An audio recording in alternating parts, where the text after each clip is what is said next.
When you look at the levels of horror and hell in Rafah this week, you'd be forgiven for asking yourself, what's the point of the activism? You know what I mean? Like when it's not making a difference on the ground. And that's a very, very dangerous thought to get into, in my opinion, guys, because it's exactly what Israel wants. What Israel wants at the moment, more than anything else, I think, is for the likes of you and me and activists all over the world to shut the f*** up about Palestine. So don't give them what they want. I'll be honest, some of the images that I saw this week in Rafah, I felt so overwhelmed, I felt like giving up. But speaking to my Palestinian friends, as long as your mental health can take it, what they need from us now, right, instead of scaling back, we need to amp everything up. And anyway, the activism is working. Look at Starbucks, look at McDonald's, they're posting record losses. Look at the politicians, look at the way they're pivoting. The Labour Party in Britain is a great example. At the start of the genocide, they're cheerleading for it. They're offering absolute impunity to Israel. It's grotesque. Now, the public statements are very different. They're distancing themselves. Why? They're tacticians. If there's votes in it, they'll flip-flop. I think Western leaders, more than anything else in the last 4 months, have illustrated that they don't give a fuck about Palestinian lives. They care about power and votes. So what I'm excited about is, if we can make that much of a difference with, say, 750,000 people on the streets of London, how do we get double? How do we get triple? I'm interested in the people who've been on the fence. Not Zionists. I'm not interested in an ideology that supports the mass murder of children. I'll never get my head around that. I'm not qualified to understand that degree of psychosis. I'm interested in people in the middle. How do we get them on the streets?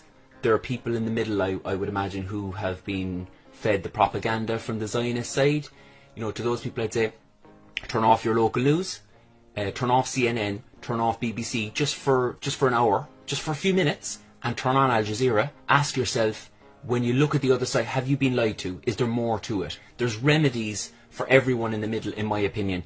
If you're scared about someone said to me the other day, I'm scared about jumping on the bandwagon. I've been doing nothing, I don't want to jump on the bandwagon.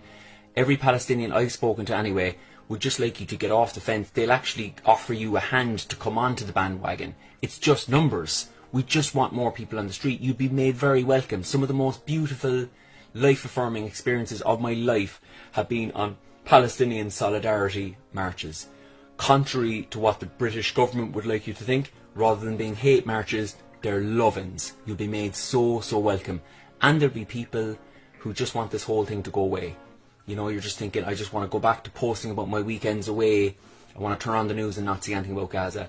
I'm sorry, guys, but there's no going back to normal. The world is different forever. Everything has changed. All masks have dropped.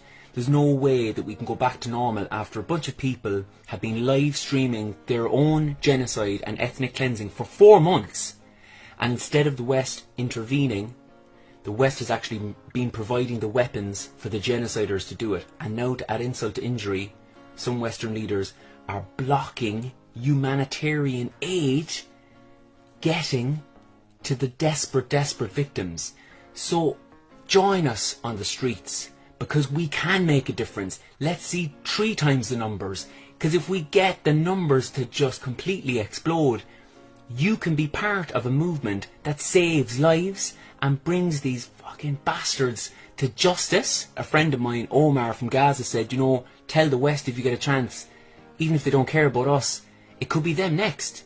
Because this rogue state is breaking international law. It's not just a war or annihilation of Palestinians. It's an annihilation of decency, of reason, of humanity, of international law. They've stated, their Prime Minister has stated that not even The Hague will stop them. Well, I tell you who will stop them. We will. We can. Join your local Palestinian solidarity group. Get to your march this weekend and be part of, I'm promising you, the most fulfilling, most important thing you'll ever do with your life. Free Palestine.